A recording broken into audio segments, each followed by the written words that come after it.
नमस्कार दोस्तों, बिहार एसएससी एक ऐसा आयोग जिसका आप फॉर्म तो भर देते हैं छात्र, लेकिन परीक्षा का इंतजार में इतना समय बीत जाता है जिसका कोई हिसाब नहीं है। अब छात्र एक बार फिर से जग चुके हैं और खबर आ रही है कि 14 जुलाई को छात्र नेता अमन के नेतृत्व में फिर से आंदोलन हो रहा है। परीक्षा होगा तो रिजल्ट कब आएगा उसके लिए भी आंदोलन करना पड़ता है। मतलब इस तरीके का आयोग है कि अगर कुछ भी करवाना हो तो बिना आंदोलन का नहीं हो पाता है। कितने दिन में ये एग्जाम वैकेंसी क्लियर होती है इसका कोई हिसाब नहीं होता है, क्योंकि पिछली वैकेंसी भी 6-7 सालों में क्लियर हुआ था।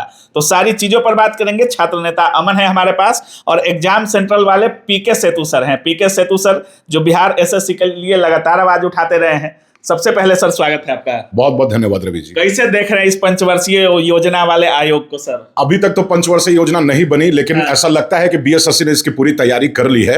और मैं तो हमेशा से कहता हूं कि 3 साल तो फॉर्म भरने हो गया सर, कह रहे नहीं बनी। तीन साल फॉर्म भरे हो गया और अभी तक ना तो ये अपने कैलेंडर पे खरे उतरे हैं, ना ये नया कैलेंडर जारी किए हैं।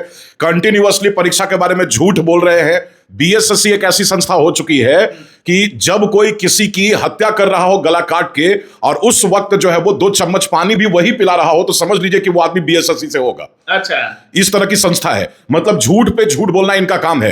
देखिए, जब भी पिछली बार भी काफी सारे स्टूडेंट्स लोग बीएसएससी के ऑफिस में गए थे और इनका यह कहना था कि 10 दिन 15 दिन के अंदर में जो है वो हम लोग नोटिफिकेशन रिलीज करेंगे और 2-3 महीने के अंदर परीक्षा ले लेंगे। बीच में तो यह बोल दिया कि ऑनलाइन एग्जाम लेंगे सर। देखिए, सबसे बड़ी बात यह है कि इनको ऊपर से ऑर्डर आता ही नहीं है। ठीक है, निष्क्रिय सरकार अपने तरीके से चल रही है और ये आयोग बैठ के जो है वो अपनी गलतियों को ढकने के लिए झूठ पे झूठ कैंडिडेट से बोले जा रही है। यही बीएसएससी का पूरा काम हो चुका है। अच्छा लगता है कि अब 1-2 साल के अंदर एग्जाम हो जाएगा इसका। जिस तरीके का हाल दिख रहा है, अगर हम सभी एक साथ खड़े नहीं होते, एक मंच पे खड़े नहीं होते और जम के आवाज नहीं उठाते तो निश्चित तौर पे यह संस्था अगले 2 साल के अगले 4 सालों में भी परीक्षा नहीं लेगी। सबसे बड़ी बात तो एक और सामने आ रहा है कि संविदा वाले को भी इसमें छूट दिया गया है और शायद 25 अंक का छूट दिया जाना था, लेकिन बिहार एसएससी के किसी वैकेंसी में बिहार गवर्नमेंट के 25% तक छूट दिया जा रहा है। देखिए, चोर चोरी के 100 तरीके जानता है और इनकी भी यही कहानी है। मैं ये कहता हूं कि जो भी संविदा पे कार्य कर रहे हैं और जो भी आम कैंडिडेट्स जो तैयारी कर रहे हैं, क्या उनकी मेहनत में कोई फर्क है? क्या वो संविदा पे काम कर रहे हैं, उनको एक सैलरी भी आती है, वो आप फाइनेंशियली इंडिपेंडेंट भी हैं और आप उन्हीं को जो है वो क्या दे रहे हैं? डिस्काउंट दे रहे हैं। और ये जो छूट आप दे रहे हैं, ये छूट ऐसी वैसी नहीं है, इससे पूरा एग्जाम का गेम प्लान बदलता है। इससे तो वही लोग हो जाएंगे फिर जैसे अगर मान लीजिए 300 समथिंग संविदा वाले कर्मी हैं तो 300 समथिंग तो सीधे सीधे वो सीट लेके चले गए। तो इसका मतलब जो रियल फाइट हो रही है वो बचे हुए सीट पे ही हो रही है।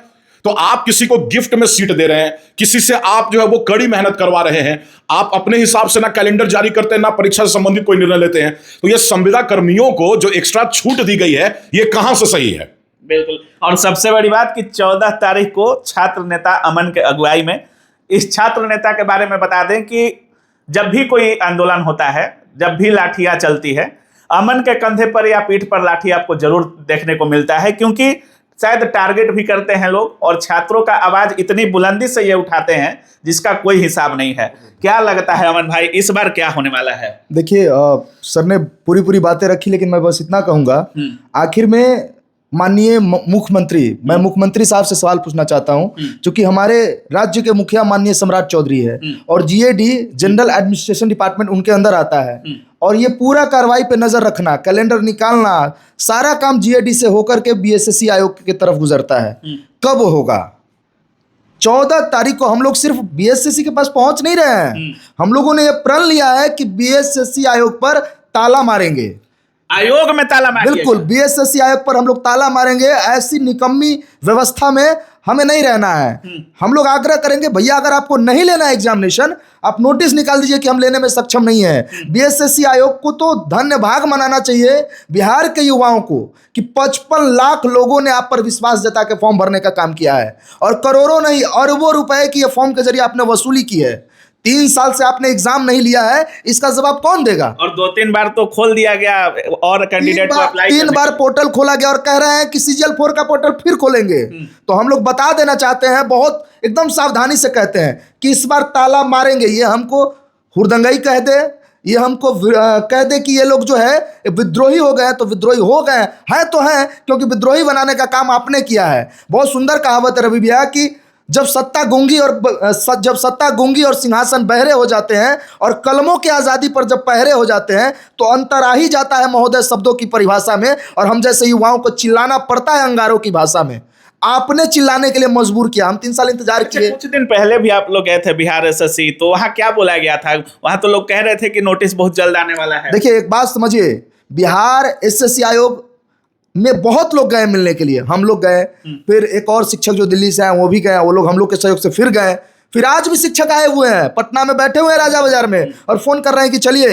लेकिन हम कह रहे हैं उससे क्या होगा, 2-3 बार तो हम लोग जा चुके हैं। 15 दिन कोई भी व्यक्ति बता दे कि 15 दिन से कम उनको आश्वासन मिला होगा, लेकिन क्या वो आश्वासन पूरा हुआ है? नहीं हुआ है। क्यों?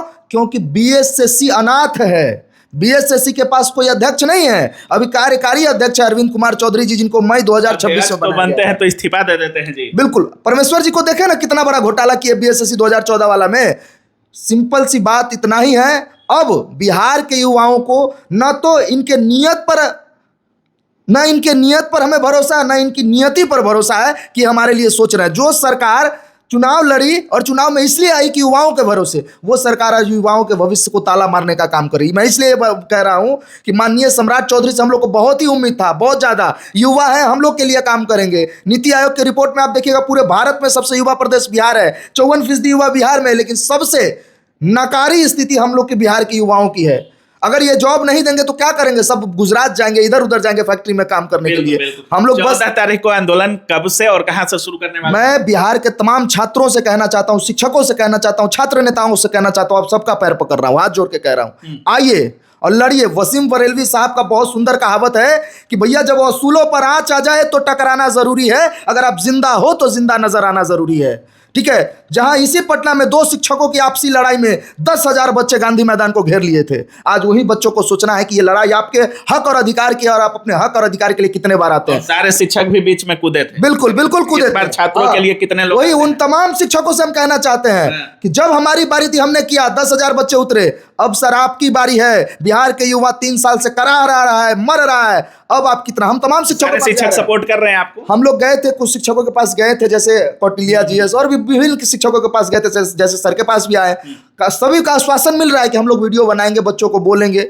देखते हैं 14 तारीख को क्या आता है कि वहां तक कौन पहुंचता है। तो हम तमाम लोगों को कह दे रहे हैं कि आए, हमारा और शिक्षक का संबंध दिया और बाती का संबंध है, हम उनसे हैं, वो हमसे हैं। और मैं 14 तारीख को आंदोलन कहां से शुरू कर रहे हैं और कब, कितने बजे है, कैसे है? देखिए, हम लाठी खाने के लिए नहीं जन्मे हैं, इसीलिए तमाम लोगों से हम हाथ जोड़ के विनती कर रहे हैं, आग्रह है कि लोकतांत्रिक अधिकार को देखते हुए संवैधानिक मर्यादाओं के साथ हम लोग 14 जुलाई को सुबह 10 बजे बीएसएससी आयोग पहुंचेंगे। डायरेक्ट रोड मार्च नहीं, कोई रोड मार्च नहीं, क्योंकि सीधा आयोग छात्र भी कुछ लोग कह रहे हैं, मैं नाम नहीं लेना चाहता हूं, कि भैया आचार संहिता लगा हुआ। अरे मूर्ख, आचार संहिता बांकीपुर में लगा हुआ है। हमने खुद जा करके डीएसपी साहब से बात किया, अनुमंडल पदाधिकारी को लेटर तक दे दिया, हम लोग परमिशन मिला हुआ है हम लोग को, और उन्होंने बिहार एसएससी डायरेक्ट जाइएगा, बिहार एसएससी ऑफिस के पास डायरेक्ट जाएंगे, जो शेखपुरा मोड़ के पास पड़ता है, जो एयरपोर्ट के समीप पड़ता है। तमाम छात्रों से हम लोग कहना चाहते हैं, एक हेल्पलाइन नंबर भी जारी करेंगे, जो छात्र नहीं पहुंच पाए उनको पहुंचाने का काम करेंगे,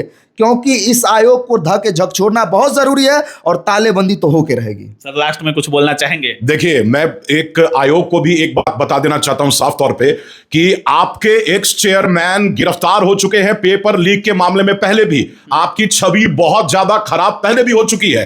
500 करोड़ से भी ज्यादा फॉर्म भरने के नाम पे पैसे वसूल के 3 सालों से उसका सर्कुलेशन आप रोक चुके हैं। उसके अलावा अगर आप देखेंगे तो जितने भी व्यभिचार हो सकते हैं आयोग के द्वारा किया जा रहा है। जब इतनी गलतियां आपकी तरफ से हो रही है तो आपको चेतते हुए कम से कम इस बार अपनी छवि सुधारने के लिए कुछ तो बेहतर करना चाहिए था, लेकिन आप कर नहीं रहे हैं। तो 14 तारीख को हम सभी आ रहे हैं आपके पास, और तमाम बच्चों से, छात्रों से, कैंडिडेट से अपील है कि आइए शुरू करते हैं एक नया अध्याय, रचते हैं एक नया इतिहास और बनाते हैं इस आयोग को एक सही और उचित आयोग। चलिए, तो बाकी आप देख रहे थे हमारे साथ पीके सेतु सर थे, अमन थे, और दोनों लोग कह रहे हैं कि इस बार 14 जुलाई को डायरेक्ट बिहार एसएससी ऑफिस पहुंचने वाले हैं, क्योंकि इंतजार बहुत हुआ, बहुत बार आश्वासन मिला, लेकिन उस आश्वासन पर कितना काम हुआ है ये आप भी जानते हैं और आयोग भी जानता है, छात्र भी जानते हैं, शिक्षक भी जानते हैं। बाकी इस पूरे वीडियो के बारे में आप क्या कुछ सोच रहे हैं, अपनी राय कमेंट सेक्शन में जरूर रखिएगा।